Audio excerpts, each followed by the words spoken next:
The 60s and 70s were times of massive cultural upheaval. Musicians took on the task of asking big questions and trying to figure it all out. These 10 songs understood the assignment. Are you going to sing Times They Are Changing? You want me to sing that, huh? There's no other place to start this topic off with but Bob Dylan's classic from the 1964 album of the same name. Dylan wrote this song in the midst of all the countercultural tumult of the mid-1960s. Then Dylan debuted the track in concert on November 23, 1963. The day after JFK was assassinated, cementing the song's iconic stature. The times they are a-changing. But the times they are a-changin' isn't just a 60s museum piece. It's felt relevant to generational moments of social unrest ever since. Those times when the zeitgeist shifts and the future feels uncertain, when all you feel like you can really rely on is yourself. So long as you can keep up with the speed of change. Then you better start swimming or you'll sink like a stone. Dylan based the times they are a-changin' on Irish and Scottish folk songs written in 6/8 time. Adopting the cyclic musical patterns of those songs allows the emotion and meaning of the times they are a-changin' to build and build, line after stacked line. This song structure, plus Dylan's unusual attention-grabbing voice, turned this song into an anthem that still inspires listeners today. So much so that in 2010, the worn scrap of paper used to write the lyrics sold at auction for $422,500. Bruce Springsteen's 1975 track Born to Run captures the restless yearning that burns in the hearts of young people. Yearning for what exactly? Well, that's the point. It's a song about the desire to live life to the fullest, no matter what that looks like. All this and more is contained in the lyrics and volcanic energy of Born to Run. The song is a true lightning in a bottle musical poem that conveys a mindset everyone has to some extent, but that gets easier to forget about as you get older. But Springsteen being Springsteen, he doesn't come straight out and say it like that. That's not rock and roll. No, he writes vivid lyrical vignettes like, Just wrap your legs round these velvet ribs. Strap your eyes across my engine. Can't you feel the wind in your hair just hearing that? Born to Run is storytelling at its finest, and it came directly from Springsteen's own life. He was in his 20s when he wrote the song, living on next to nothing, and he couldn't get his career off the ground. Now he's one of the most successful rock and roll artists of all time. His remarkable journey is the same story Born to Run is getting at. Springsteen's big dream wasn't impossible after all. Bob Marley was shot twice in an attempted assassination and then performed at Smile Jamaica, a peace concert sponsored by Jamaica's People's National Party. That same year, he released his 1976 album Rastaman Vibration and its powerful standout track War. Well, everywhere is war.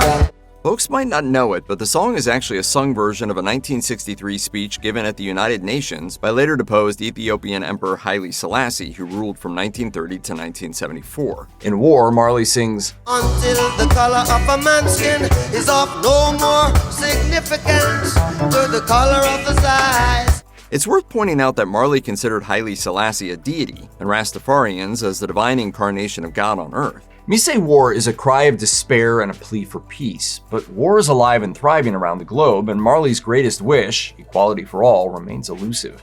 50 years later, Marley's war cry remains tragically relevant. All we are is dust in the wind, dude. Ted's right, and 1977's Dust in the Wind is a standout cut off of Kansas's album Point of No Return. It was timeless when we did it, and it's remained timeless. It's also a musical existential crisis. Nothing lasts forever but the earth and sky. Basically, this is a song about how you're gonna die, and according to Kansas, the epic story of your life isn't gonna add up to much either. Lyrics like this aren't subtle, referring to people as Just a drop of water in an endless sea. not fun stuff to think about. At the same time, and for the same reasons, this song arguably hits home harder than any other on this list. It's quite literally a reflection on the meaning of life. Thankfully, Kansas added strings to the acoustic mix. The resulting orchestration manages to stir the heart rather than plunge the listener headlong into despair. But don't get sad about things. Ultimately, by its very existence, Dust in the Wind offers hope. After all, the band turned the idea that we're all insignificant and impermanent into a piece of art that still blows us away to this day. Anything by Frank Zappa and the Mothers of Invention nails the meaning of life by mocking its absurdity. For instance, Plastic People from 1967's Absolutely Free. Everyone's been out shopping at a party or weaving down a crowded hallway and suddenly had the thought, people are exhausting. Zappa and the Mothers just dipped that sentiment into 1960s culture and politics, ending up with lyrics like, She paints her face with plastic glue and wrecks her hair with some shampoo.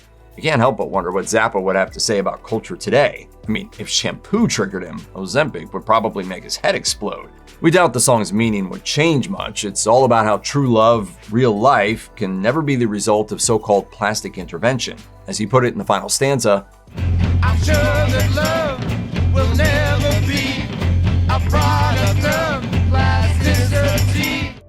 I Wish I Knew How It Would Feel to Be Free is a variation of an older tune that took off in the capable hands of Nina Simone on 1967's Silken Soul. Simone gave the song, originally written as an instrumental piece, its lyrics and voice, aligning it with the topic and tenor of the civil rights movement. An artist's duty, as far as I'm concerned, is to reflect the times. The song did reflect the times, but it still speaks to the broader human desire to live a free, independent life among equals. As a song, I Wish I Knew How It Would Feel to Be Free is fundamentally jazzed up gospel. You can hear its church choir roots in the original version by jazz pianist Billy Taylor, and Simone just amped up those features. She revisited the song over her career, keeping the core chord progression but improvising during live performances. You could easily choose a number of Joni Mitchell songs for this list, but we're going with I Think I Understand from 1969's Clouds. Written during the early straight-up folk phase of her career, Mitchell sums up I Think I Understand in the chorus, singing, Feels like a wilderland. This general principle of transforming hardship into strength, using fear to get through the wilderland or letting it consume you, couldn't be more fundamentally human of a message. It was also inspired by a somewhat unexpected source. The Lord of the Rings inspired this song, right down to the very Tolkien-esque turn of phrase wilderland. As Mitchell explained on stage in 1969, a few years ago I read a trilogy by an Englishman named Tolkien. It left a big impression on me because there are so many different ways that you can read your own things into it, and get your own hope and light and everything from it. She particularly liked the elf queen Galadriel, who gives Frodo a phial of light to use in dark places on his journey. Tolkien used the word wilderland to describe what Frodo and his fellowship would have to endure, which is all it took for Mitchell to get the inspiration for I Think I Understand. 1975's Diamonds and Rust by folk singer Supreme Joan Baez is an honest portrait of what it feels like to have something precious broken beyond your ability to control it or do anything but react, and maybe get bitter. The opening lines convey the song's meaning. Here comes your ghost again. She's not glad to see this ghost, nor are they good memories. Baez ends the song with, 'Cause I need some of that vagueness, now it's all come back too clearly. While that's not quite the meaning of life, it's most definitely the experience of living. It's well known by now that Baez wrote this song specifically about Bob Dylan, with whom she was once in a relationship. As the story goes, Baez didn't start out writing about him, but then he called her from a phone booth in the Midwest and, well, like she says, it all came back too clearly. My poetry was lousy, you said. It's possible Bob Dylan was a jerk. Every line of the song lays out things about Dylan that upset her, but those things also produced diamonds along with the rust, this song being one of them. And even though Baez was writing a very personal song about a very particular person, she created something truly universal. Few songs feel so poetic as Leonard Cohen's Stories of the Street. Take this for example. We are so small between the stars, so large against the sky. One of the masterful suite of songs off Cohen's 1967 debut album, Stories of the Street perfectly captures the feelings of alienation amidst company that defines much of the human experience. The search for love, the external pressure to conform, the need to find others like you. All of this and more is contained within the impeccably named Stories of the Street, because that's where such stories live. If I knew where the good songs came from, I'd go there more often. It's not clear exactly what motivated Cohen to write Stories of the Street, but his March 1961 trip to Cuba may have played a role. Yes, that was 1 month before the US debacle at the Bay of Pigs, and 2 years after the Cuban Revolution installed Fidel Castro as leader. The opening lines of Stories of the Street read, "The stories of the street are mine, the Spanish voices laugh, the Cadillacs go creeping now through the night and the poison gas, and I lean from my windowsill in this old hotel I chose. Yes, one hand on my suicide, one hand on the rose." Sure sounds like Cuba, even today. Poet that she is, Carole King captured something immutable when she wrote Child of Mine in 1970. It's so fragile and gentle, as though the words might break if sung indelicately. The song is achingly sweet and plaintive, sounding very much like a lullaby sung to an infant. King wrote it for the daughters she had at the time, Louise and Sherry. Yes, sweet darling, so glad you are a child of mine.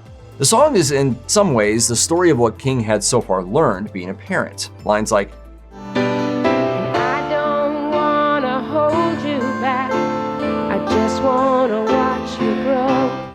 For anyone who is a parent or who's had a parent, and we realize that's not everybody, King's song communicates the lessons, insight, and wisdom that comes with learning about life alongside a child.